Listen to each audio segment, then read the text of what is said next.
மாரி சீரியல் நேயர்கள் அனைவருக்கும் வணக்கம். இன்னைக்கு இந்த வீடியோவில் எதை பற்றி பார்க்க போகிறோன்னா, டுடே சீரியல் ரிவ்யூ பார் மாரி சீரியலில் அடுத்தடுத்து என்னென்ன சுவாரஸ்யமான நிகழ்வுகள் நடக்க போகுது தான் இன்றைக்கி இந்த வீடியோவில் பார்க்க போகிறோம். அதுக்கு முன்னாடி நம்மளோட சேனலுக்கு முதல் முறையாக நம்மளோட சேனலை சப்ஸ்கிரைப் பண்ணிக்கோங்க, கூடவே பெல் ஐக்கானை கிளிக் பண்ணிக்கோங்க. இந்த வீடியோ பிடிச்சிருந்தா லைக் பண்ணுங்கள், இந்த வீடியோ பிடிக்கலாம் டிஸ்லைக் பண்ணுங்கள். வாங்க ஃப்ரெண்ட்ஸ், வீடியோக்குள்ளே போகலாம்.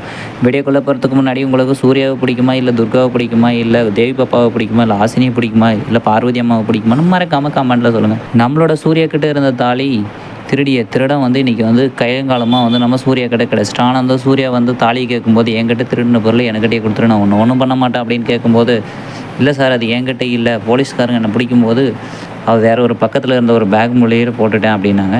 அது நம்ம சைட்லேருந்து சொல்லணும்னா, யாருக்கிட்ட அந்த பொருள் சேரணுமோ அவங்கக்கிட்ட போய் சேர்ந்துருச்சுன்னு தான் சொல்லணும். ஏன்னா வந்து அது துர்கா கிட்ட போயிட்டு தான் சேரணும். துர்கா வந்து அந்த தாலியை தொட்டால் தான் நம்மளோட மாறி வந்து வெளியே வர போகிறாங்க. ஏற்கனவே இருந்த எதிரிகள் பார்த்தாதுன்ட்டு இப்போ துர்கா சைடில் இருந்த எதிரியும் மாரிக்கு எதிராக இருக்க நிற்க போகிறாங்க. இந்த அதிசய பிறவி படத்தில் ரஜினிகாந்த் படத்தில் வர மாதிரி இரட்டை கேரக்டராக கொண்டு வந்து சேர்த்திட்டாங்க. எல்லா ஒரு சீரியல்லையுமே சினிமா படத்துங்களோட காப்பியாக அடிப்பாங்க, ஆனால் இவங்க வந்து அப்படியே பக்காவாக அடிச்சிருக்கிறாங்க காப்பி. இதெல்லாம் ஒரு பக்கம் இப்படி இருந்தாலே நம்மளோட சூர்யாவும் துர்காவும் நேருக்கு நேராக சந்திக்கும் போது 2 பேரும் அடிச்சுக்கிறாங்க, திட்டிக்கிறாங்க. நம்மளோட தேவி பாப்பா திரும்பவும் எப்படி வந்து ஒன்று சேர்த்து வைக்க போகிறாங்கன்னு தெரியலிங்க. இதெல்லாம் ஒரு பக்கம் இப்படி இருந்தாலே நம்மளோட தாராவாக இருக்கிற, அதாவது மாயாவாக இருக்கிற தாரா என்னைக்கு வந்து உண்மை வெளியே வரப்போகுதுன்னு தெரியலிங்க. ஓகே ஃப்ரெண்ட்ஸ், இந்த வீடியோ பிடிச்சிருந்தாலும் லைக் பண்ணுங்கள், இல்லைனா டிஸ்லைக் பண்ணுங்கள். நம்மளோட சேனலை சப்ஸ்கிரைப் பண்ணிக்கோங்க, கூடவே பெல் ஐக்கானை கிளிக் பண்ணிக்கோங்க. தேங்க்யூ ஃபார் வாட்சிங் ஃப்ரெண்ட்ஸ்.